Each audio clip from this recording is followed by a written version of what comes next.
My wife and I've been a friend of Willard for 50-some years. I don't know for sure how many. I can't remember back in those days, but we started pretty early and had a lot of good times, working times and playing times. And Willard always had this motto that fishing or work was for people that didn't know how to fish.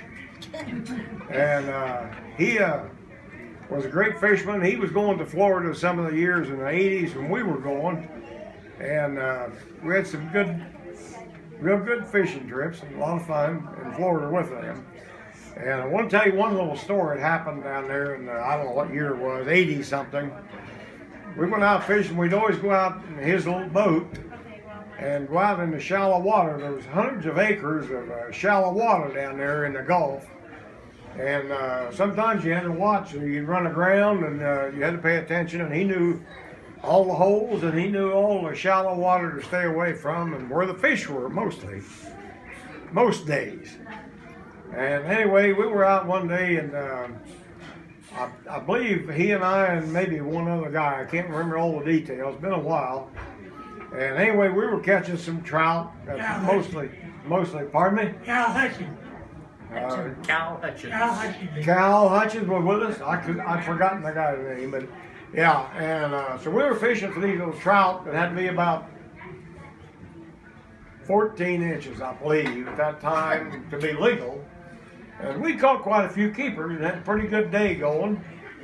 And I was never the better fisherman of the group. I was always catching one to his three, but I hooked onto something that really got my attention. And we had light tackle now because we were fishing for smaller fish. And I hooked onto this thing, and I thought maybe I had the bottom of the salt water come up with it.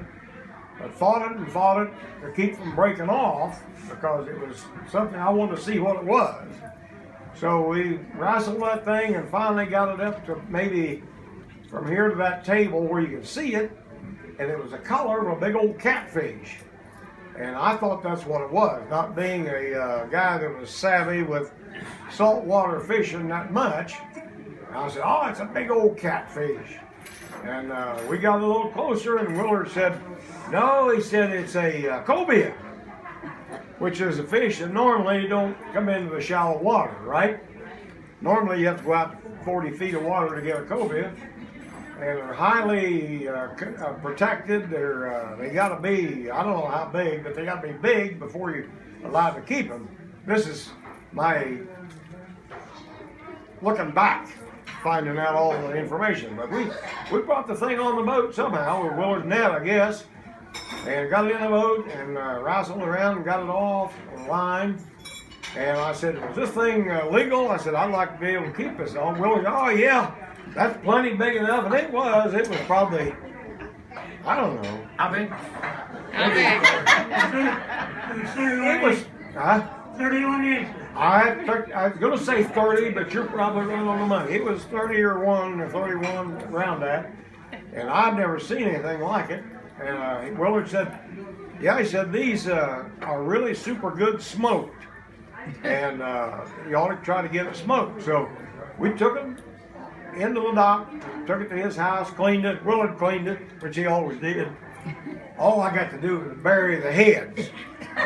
After he cleaned the fish, he made me go over in the woods and bury the heads. And anyway, got this thing all slabbed out, 2 big fillets about that long. And so I said, I know a guy down on the beach. We were living at that time down in Fort Myers. And just down the road a little ways, this guy had a smokehouse. And he'd smoke fish for so much money or give him part of the fish or something. So I took that fish down to him and I said, could you get this smoked for me? And he said, sure. He said, what the only thing is, he said, you ought to be in jail. And I said, what? He said, that fish is a cobia. He knew what it was, even with it cleaned out and the head gone and everything. He said, that cobia that's about 10 inches short of being legal. He said, they would have put you and a whole boatload of guys in jail if they'd known about you. So, but he was willing to take a couple dollars to smoke it. And so we got it smoked and had a pretty good feast off of it. But that's a little story. He come as close to getting me in jail probably as I've ever been. That's not the end of the story. That guy that smoked it said, "Where's the other?" He said, "Oh, there's two of them." Yeah. I went back the next day and caught the other. I had the 30 roost because he was only 31 inches old. Did you have it smoked? No, not 30 roost. You do better now. Ignorance is no excuse when it comes to law, but I think we all let us go if he would have picked this up, don't you? It was a good day. We had a bunch of them. I got a picture of one at home. It weighed 100 pounds. My God. Tarpon. Tarpon. Yeah. And we took, I always told everybody, it was 57 inches long. And weighed 100 pounds. Somebody said, how do you know how much it weighed? Well, it had scales on it. Actually, we took one of the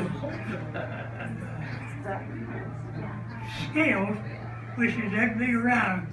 I've got one with the picture mounted at home.